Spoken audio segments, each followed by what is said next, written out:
Leafs talk. JD Bunkis, Sam McKee, Justin Bourne. Leafs lose in overtime to the Boston Bruins. A familiar feeling. They've now lost 6 straight game 7s. They have now gone 4 straight game 7s in which they have failed to score more than a goal. Sammy, where do you want to start?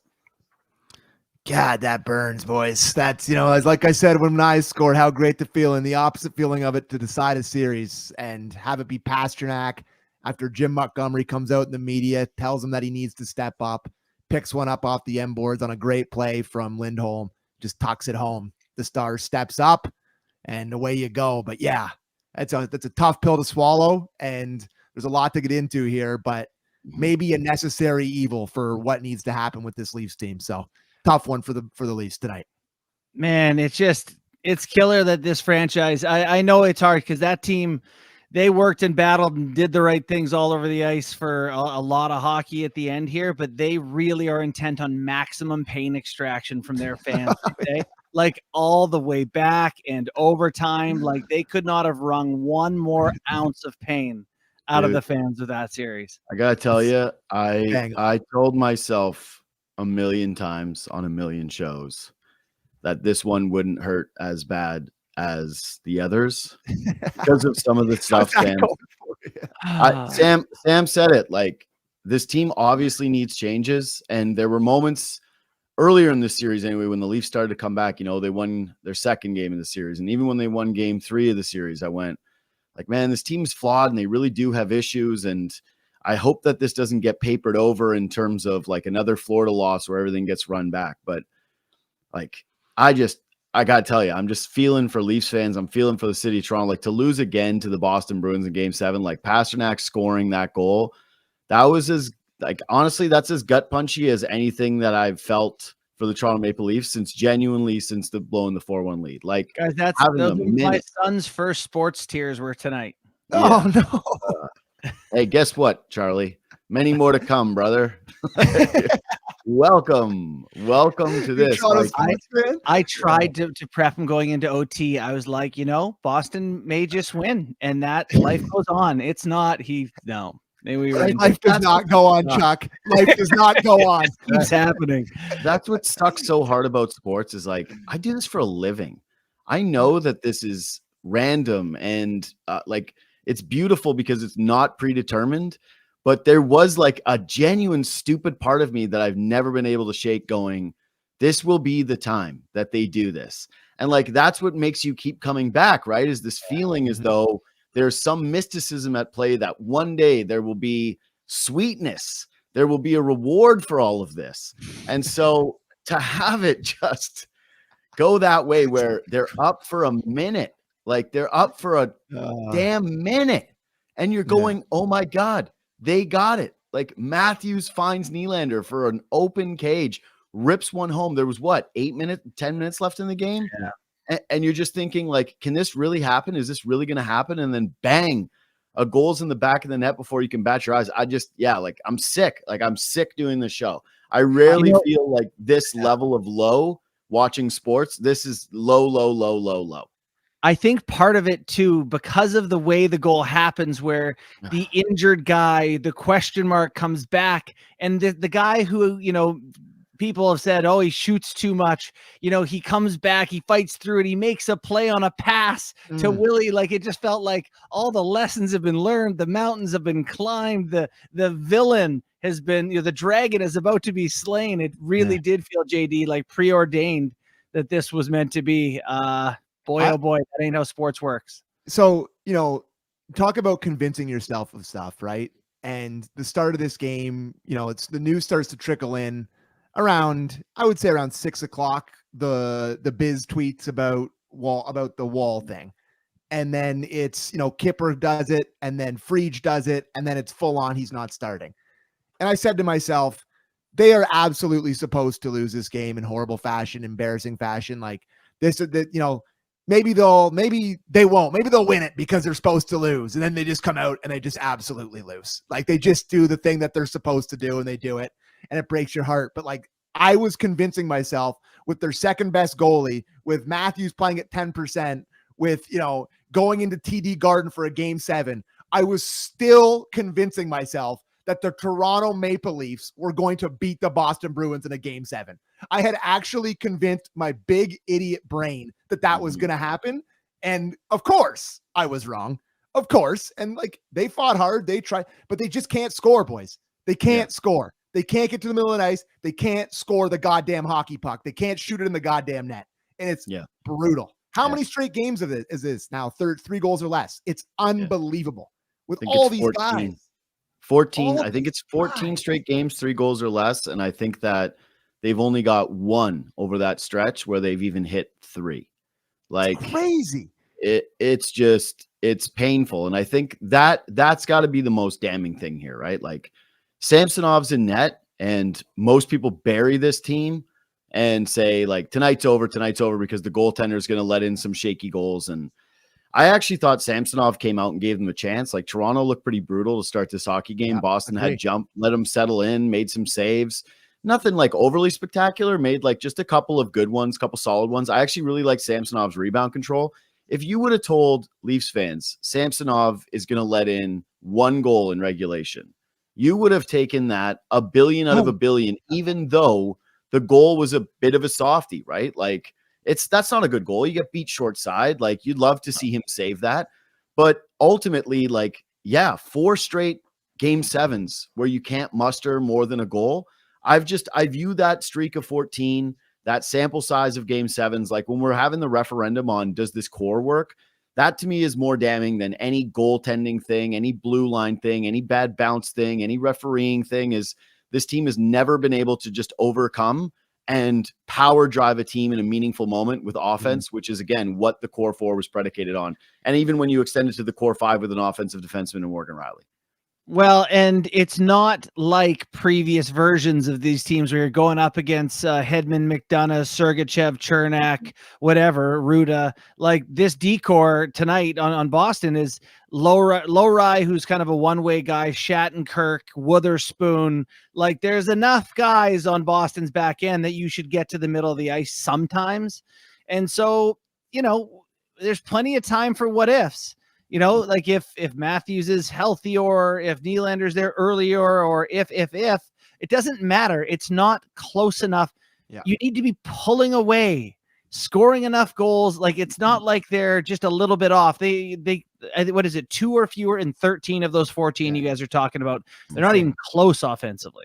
And like the heartbreaking thing about this, and it would have been fun. Clearly, I'm talking to a bunch of Leaf fans. Would have been fun to see them win in overtime tonight. Great, that would have been very fun.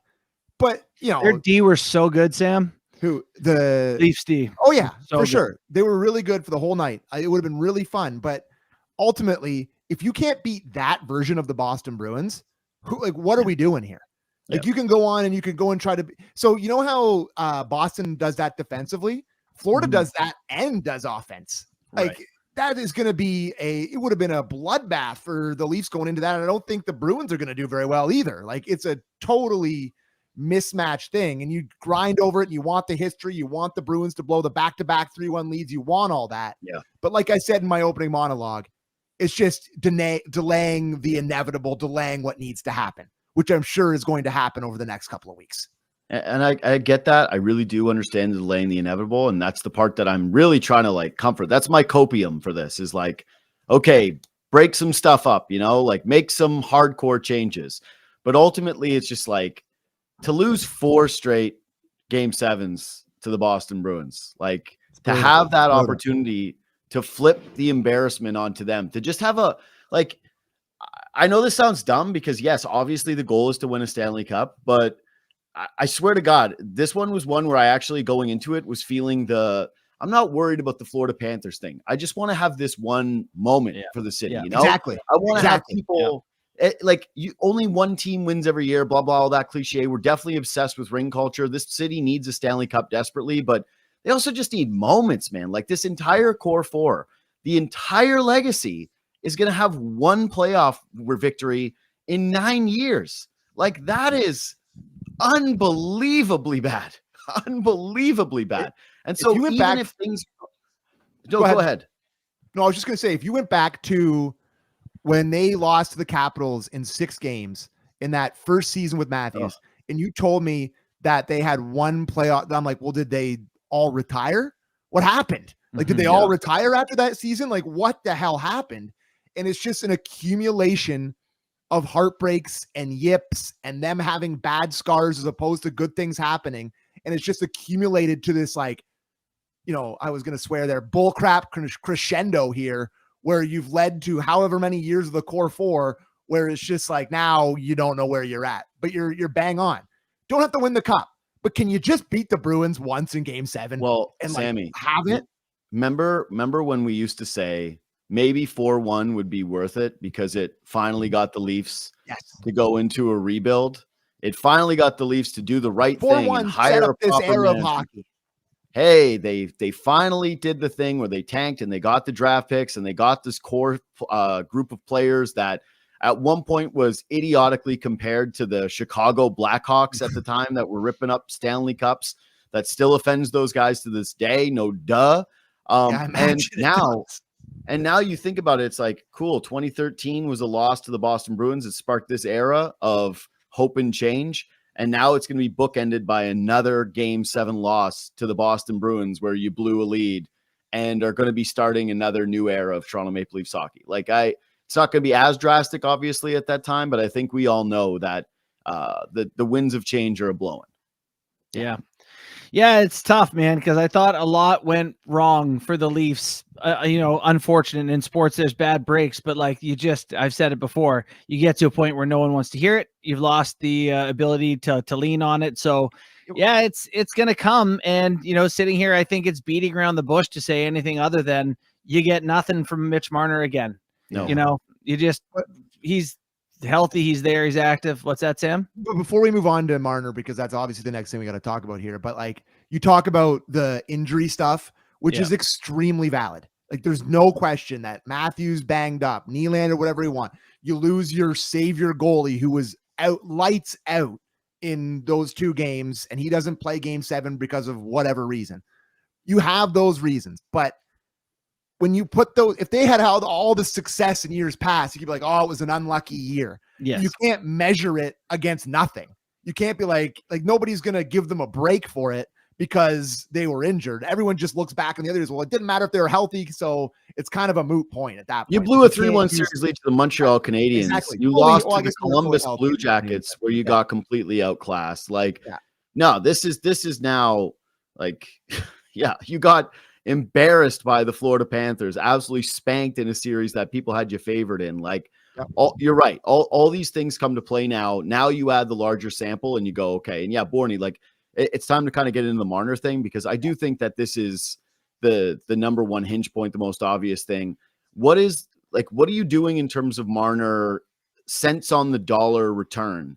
Because he's got a no move. He is likely not going to want to move it. I don't even think, even though it's logical for him, maybe, you make jump in there. Then I just think from our show and knowing how, Kipper talks about Marner at times, he said things like, I think if it doesn't work out, he's going to want to go too. So that's my only hint, but good riddance. Yeah.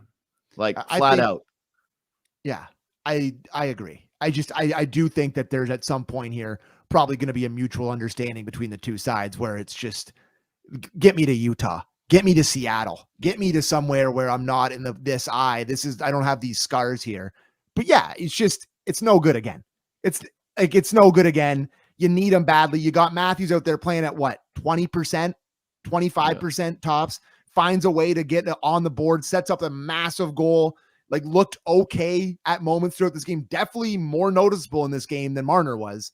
And you just get nothing from Mitch. He comes down the chute, down the middle of the ice with the puck on his stick, a foot above the hash marks, and he defers to Joel Edmondson on the half boards. I'm like, could you maybe rip that one? I can't believe. Tough area of the ice to get to, isn't it, Sam? Just rip that one. You're there. You're right there. Rip not that one.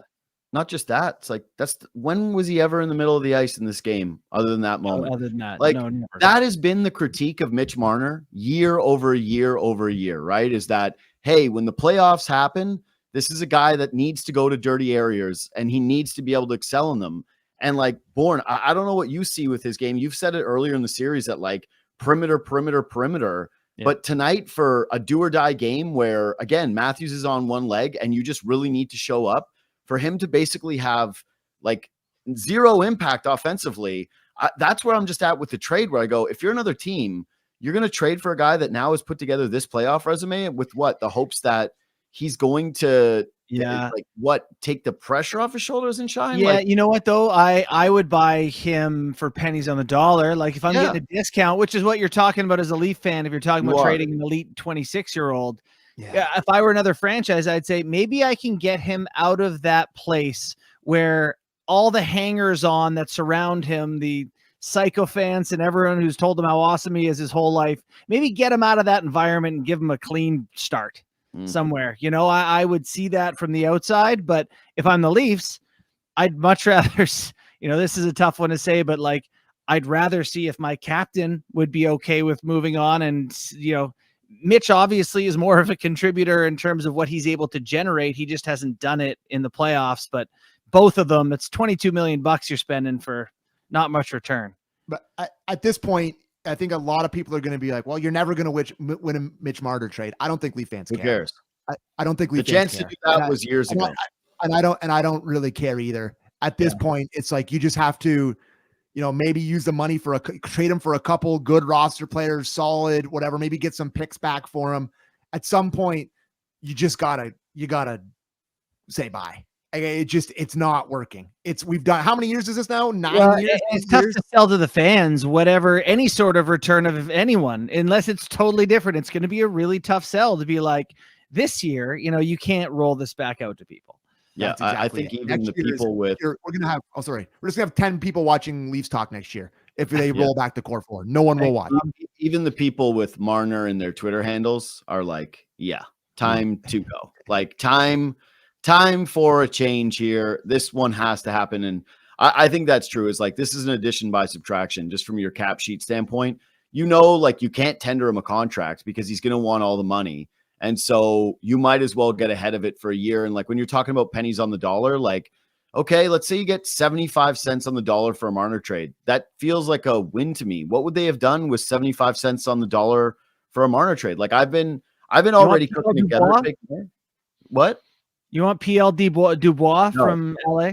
No, I don't need like more loser Marner.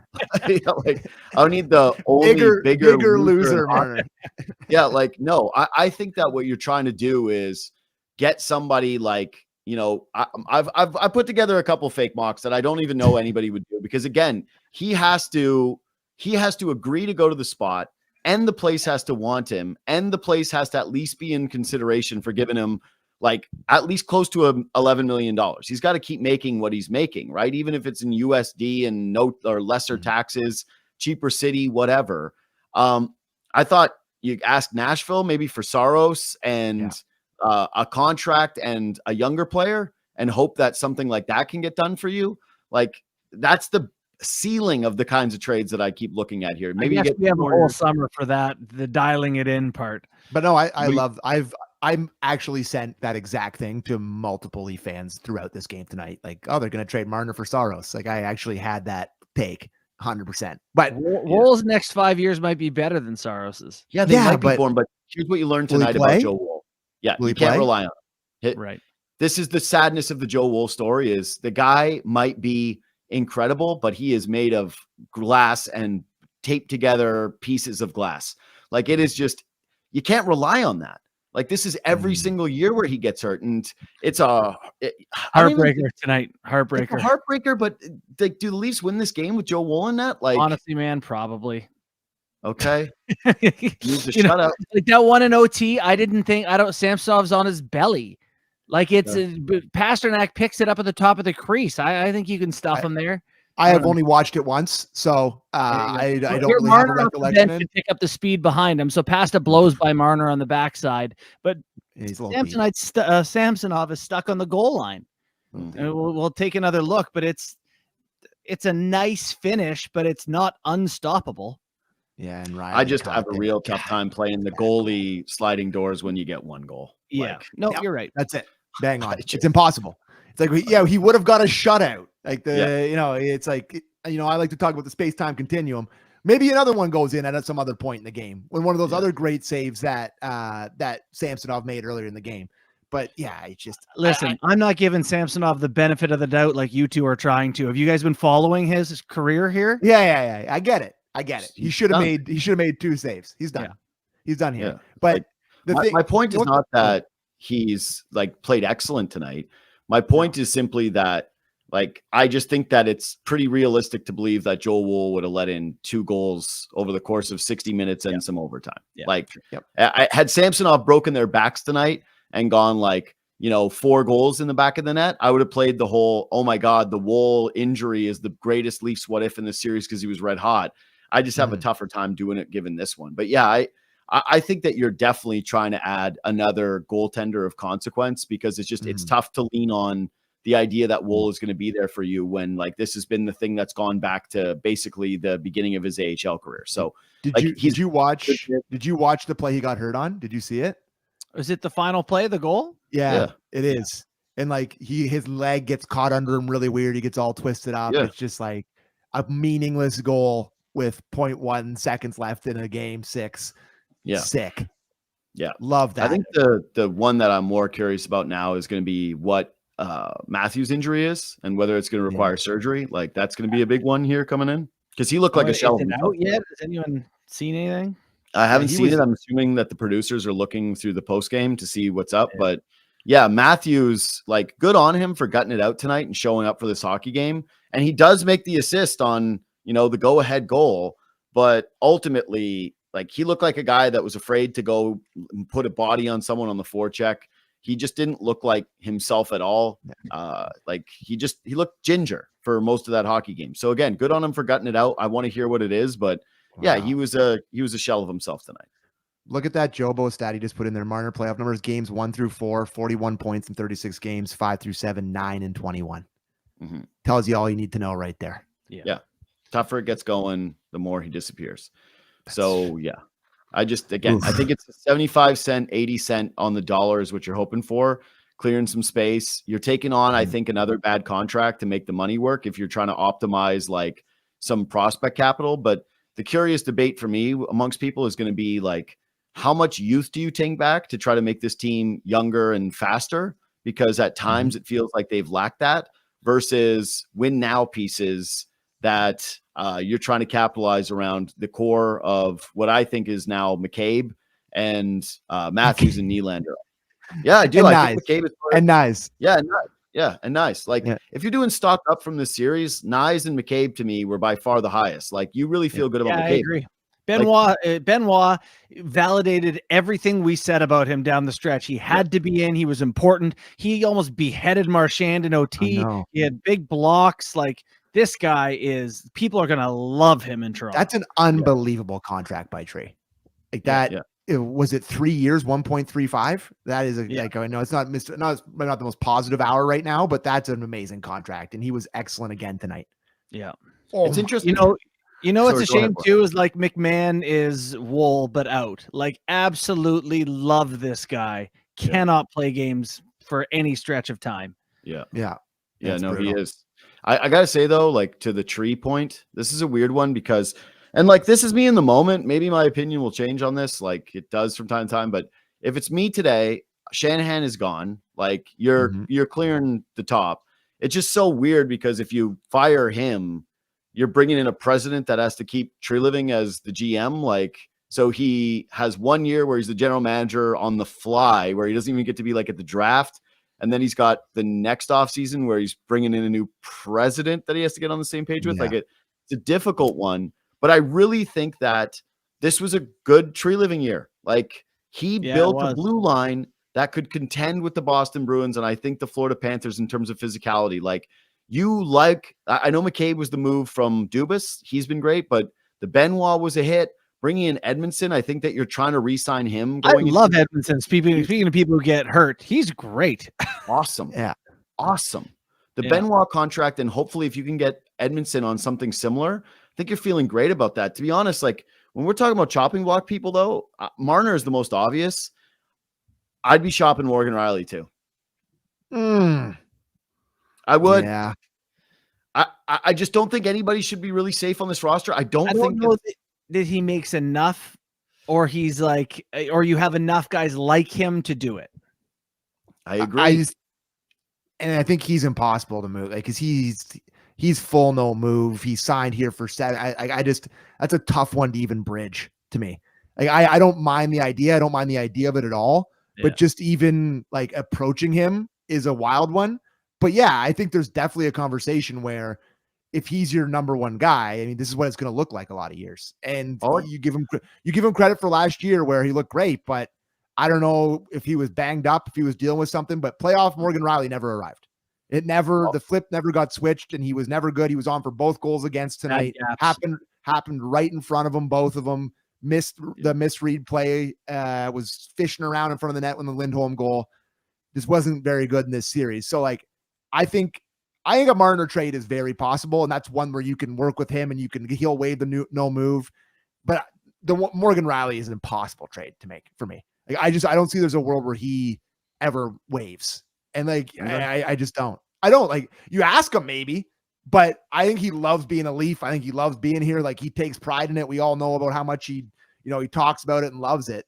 But I just don't see him potentially waving. But I would do it if he would, but I don't think he would. I think anybody would wave.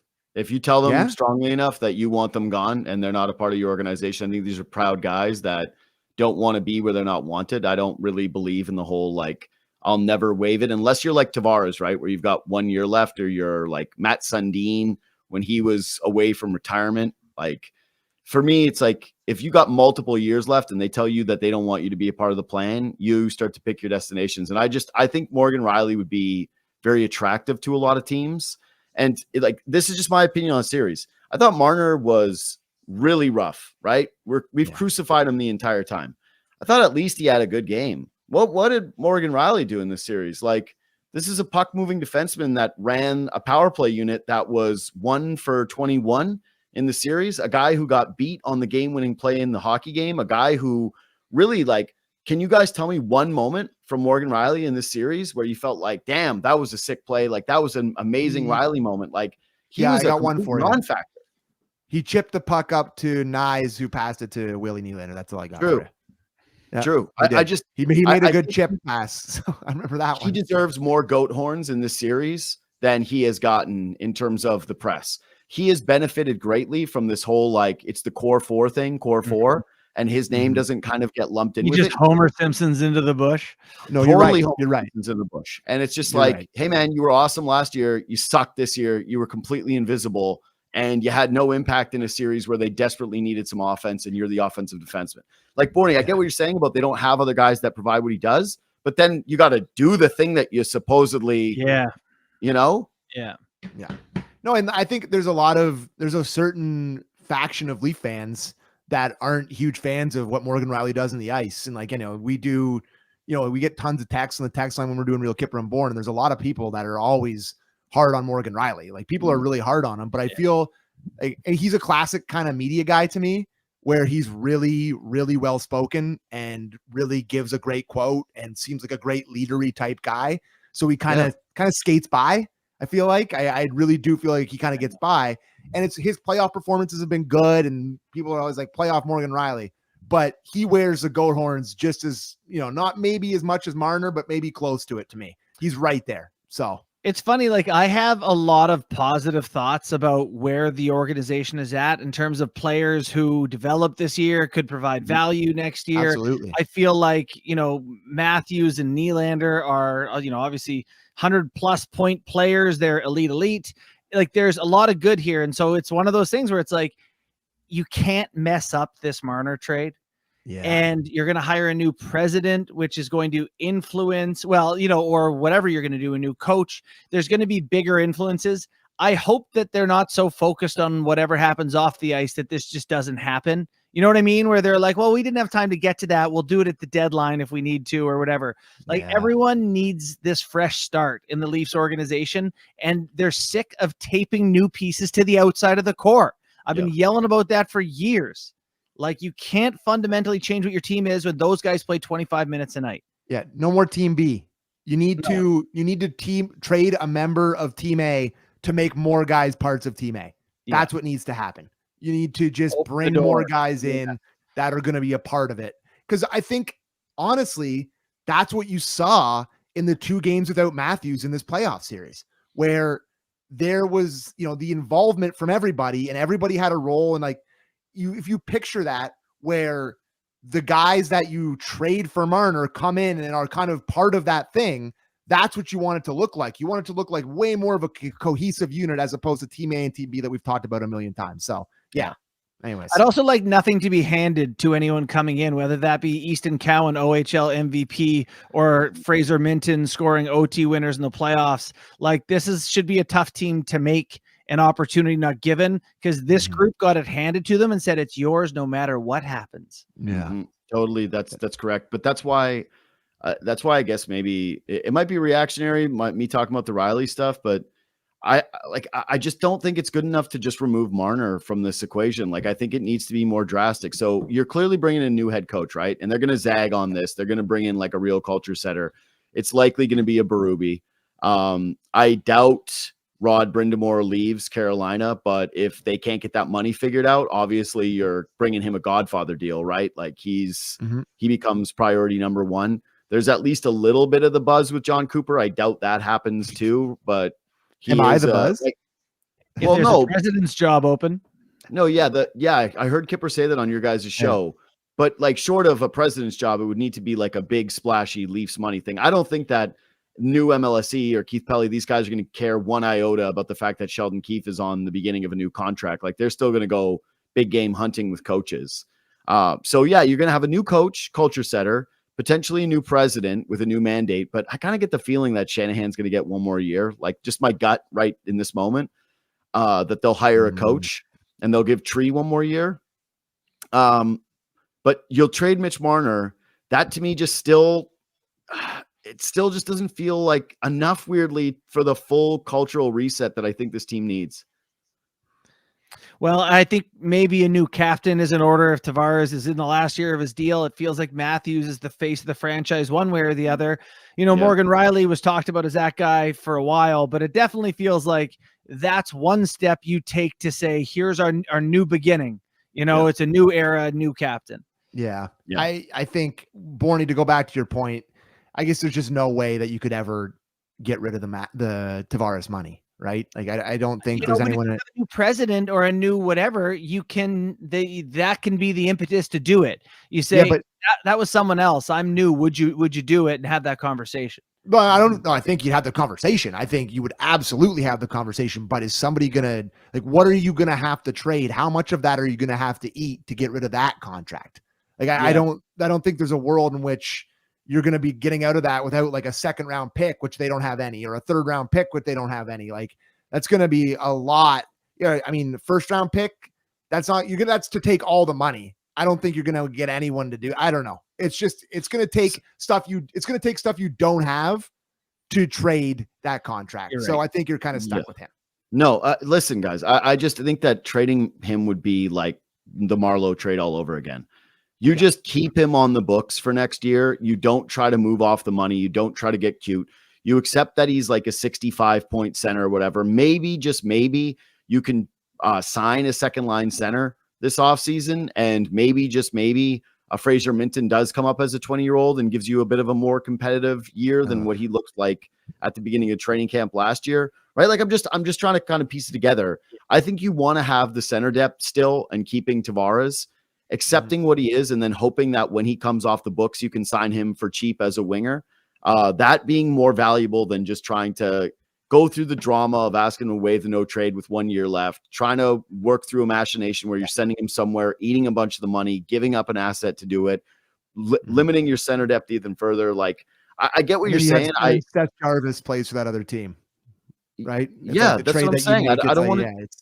I don't want to do another one of those trades. Like, I just don't want to do another Marleau trade where you look back on it and go, man, there really was only 1 year left, even though it's only 4 more years left of Matthews guaranteed. Like, I agree. You're already going to take a haircut too on the Marner trade. Like, Bourne, when you're talking about, hey, you got to not screw that one up. It feels like if you're trying to move both those guys, you're going to take back less value in player on 2. And that might really start to hurt your chances. But I like what Tree did this year. I think his deadline was justified. I think he's earned the trust of this fan base when it comes to like building out some of the bottom guys of the roster. The toughness thing was needed, the hitting, the physicality of this group, but he really hasn't proven he can make like a big time player trade. So this is going to be an interesting one for his legacy too, right? Like he's whiffed on every big name he's ever had to trade. To be handed a giant deal with Matthew Tkachuk and then next year have to do a Marner deal. Yeah. It also doesn't help that everyone knows he wants to do a Marner deal and why he wants to do that deal. Tough spot. And that all the other GMs get to see what Marner did in the playoffs and go, oh, he's going to change now. Is he going to grow? God, man. Not good. I can't believe we're doing this show. I can't I know. either. Sucks. It really sucks doing the show. Gut reaction after losing this. More important guy to bring back, Domi or Bertuzzi? Probably Bertuzzi. Domi was better in that playoff series. I liked Domi a lot. I just think that Bertuzzi is such a unique animal. You know, I know he didn't put it in the net a bunch in the postseason, but you need someone to stand in that part of the rink and be annoying and bite people like a feral animal or whatever it is he does. I don't know. He's a crazy looking dude. I think, I don't know. Could you get is Bertuzzi going to cost less now? I don't know. I still would probably prefer Domi because I think it's going to be a little bit cheaper. And I think he brings a lot of versatility in terms of playing center, playing the wing. He's a good passer. He's played well with Matthews. Just to me, I don't love a Bertuzzi long-term contract. I don't think it ages that well. I just the versatility and offensive skill from Domi, to me, he clearly has his warts. There's obviously things that Bertuzzi does better, but I think if you're giving Bertuzzi a 4 or 5 year contract, which is probably going to take to get him. I don't want to do length. By the way, I think you talked me into it. I think probably would prefer Domi the more I think about it. But either way, I thought Domi was bad tonight. It was the first game of the series. I didn't like him. I didn't like that line. Yeah. Like I just didn't think the line had much of an impact. I think if you're asking me who's the better player, it's clearly Bertuzzi. Like he's the more impactful guy. But you're right. The length of the contract is a difficult one for him, especially with some of the injury history and the age. And here's the other part of it is Bertuzzi is going to enter a free agent market in which he's going to be the best winger available, right? And so there's no haircut coming here. From what my understanding is, and it's a very minuscule one, like this was never like the preferred market, Toronto, like the mercenary deal for him. I think he could kind of be a little Ryan O'Reilly-esque potentially here where he wouldn't mind going and playing in a different market. Domi at least embraces it. The only thing that I'm curious about with Max is he did play great in that series at center, and that was against the Boston Bruins, a big physical team. And I wonder what that has done for his value around the league. Like, you know, it's one thing to take hometown discount when no one wants you. It's another to do that and then shop yourself around and see what's up. Yeah, no, there's I would say he increased his value this year. He showed he can play on a top line and play multiple positions, and I actually thought he was better defensively in the second half of the year. So, but that's the thing. If he's worth 4 or 5 to someone, well, you're gonna have a hard cap on what you pay him. Yeah. And if he truly has the passion, he truly wants to be here, you pay him, he takes a little discount, you give him a little bit of term and away you go. But I don't think you're gonna go over the top on a contract for him. But if I had to choose between the two, I'm sticking with Domi. I am. So the coach is gone. It's like the most obvious thing out of all of this. Like if you had to do percentages of things that could happen, right? Like Marner would be like minus 250 be traded, right? But like Sheldon Keefe fired, it's got to be like you can't even bet it because someone could put $10 million down and win some money and they wouldn't want that.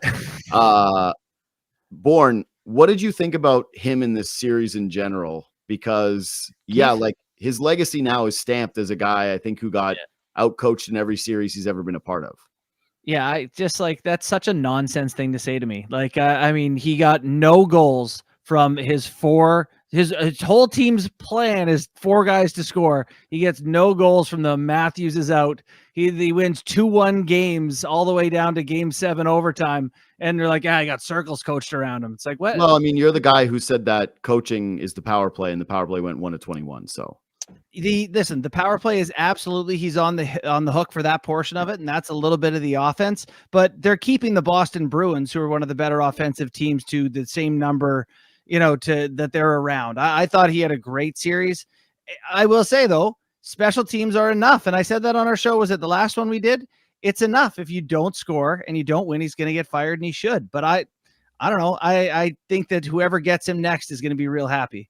Yeah, I think Montgomery was not great in this series either. I don't think either of them were particularly Montgomery Galaxy brained a couple lineup decisions that nobody liked, and I just don't particularly think he's a great coach either. But I liked a couple of things Keefe did in terms of putting Gregor in and all these little things he did, but the power play killed him. Power play absolutely murdered them. That'll cost him the job.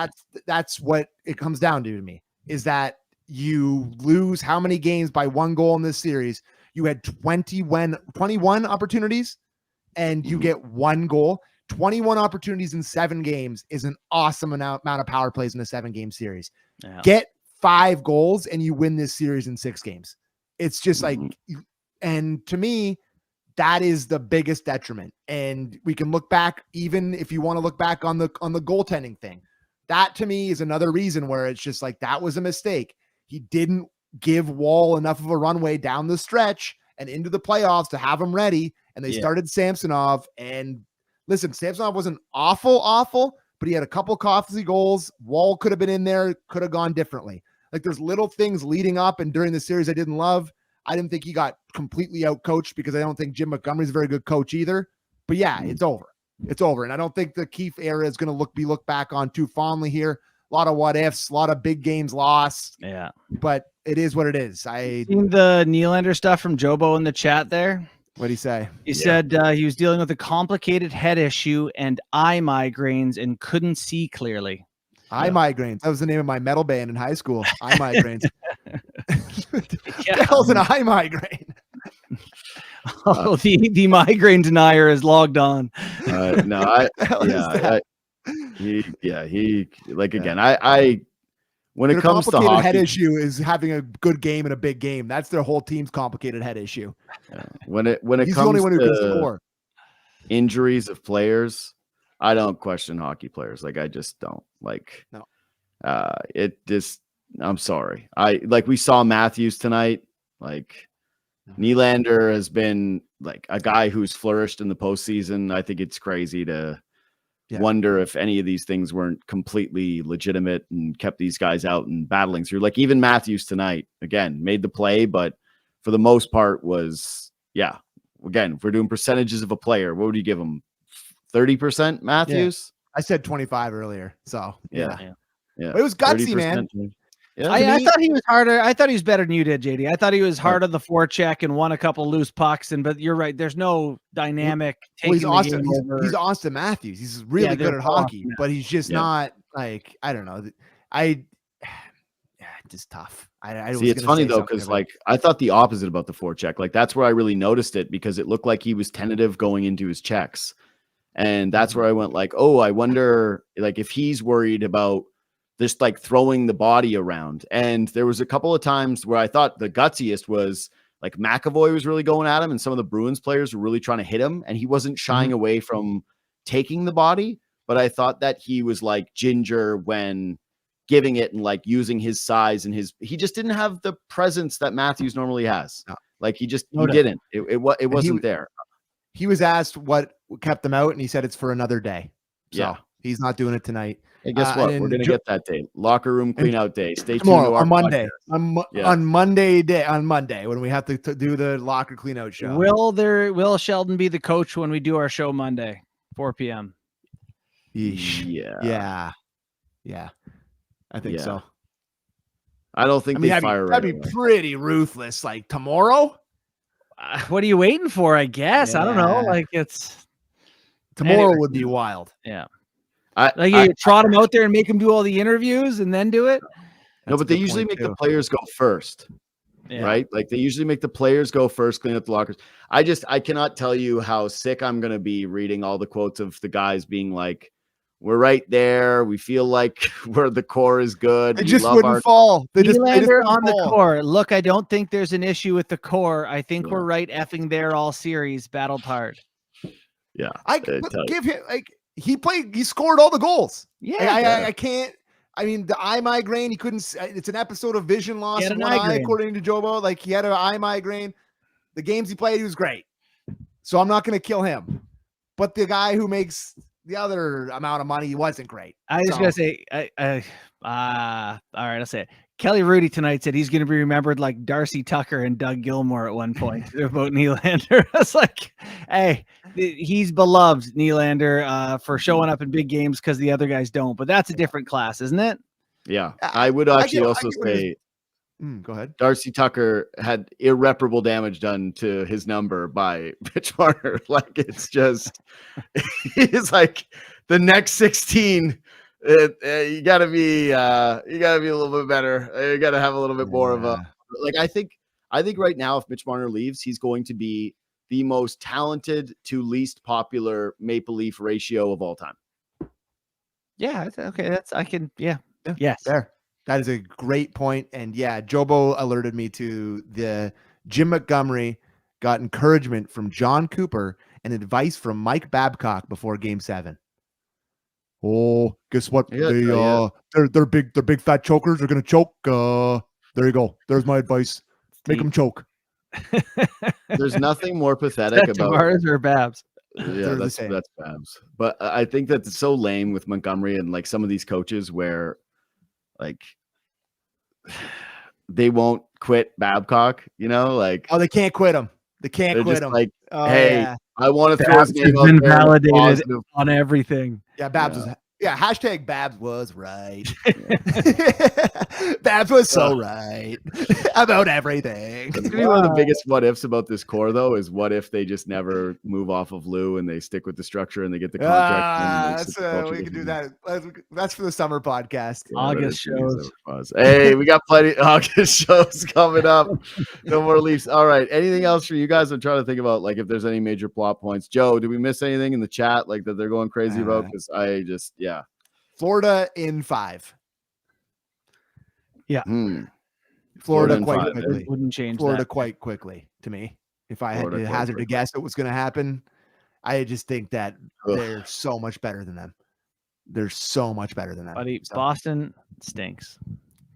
Yeah, they're not good. That's what's so damning to me about this Leafs loss is that Bruins team is by far the worst Bruins team they've ever played. Like, there's not even a comparison. It was just like, how much John Beecher and Brazo and like who are these guys? Buddy, Liljegren's falling all over his skates trying to chase down JVR multiple shifts, and I was like, is it 2015? Yeah. JVR's buzzing here. What's going on? Why is he so good? It was great that the game tying goal, comes from a former Marley and a former Leaf. I know. That was cool. I know. So sick. We're having fun here. Yeah, it was a fun one. Hey, listen though, earnestly, it's sad because I love doing this. Like, I like talking about hockey with my friends. I love playoff hockey, and I'm sad that this is ending. And like, we'll have plenty of other stuff on our other shows this week. Maybe some even hit the feed. So stay subscribed to Leaf Talk. What? Do we have to? Yeah, we have to. I'm looking forward to.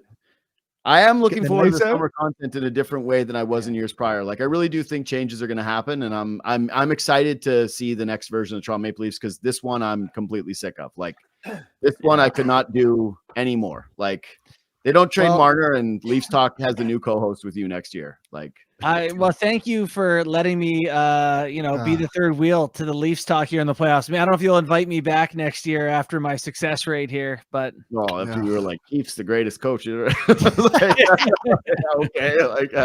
he did great. He's amazing. 1 for 21 power plays. He's the coach of the year. You can get someone on who agrees with you more next year. How about that? Stop fighting. We've already had enough pain tonight. Stop fighting. I don't want to watch you guys fight.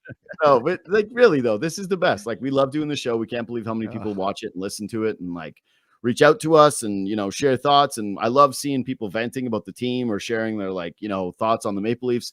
Like, again, the reason that I think all of us got into this profession is because sports was always like a connector between us and other people in our lives. And it's nice to be able to connect with this many people and, who all care about this stupid hockey team that keeps breaking their hearts, So yeah, I'm going to miss it. But subscribe to our other shows for all the summer content, the JD Bunkis podcast and Rielly and Bourne, because there's going to be a lot. Yeah.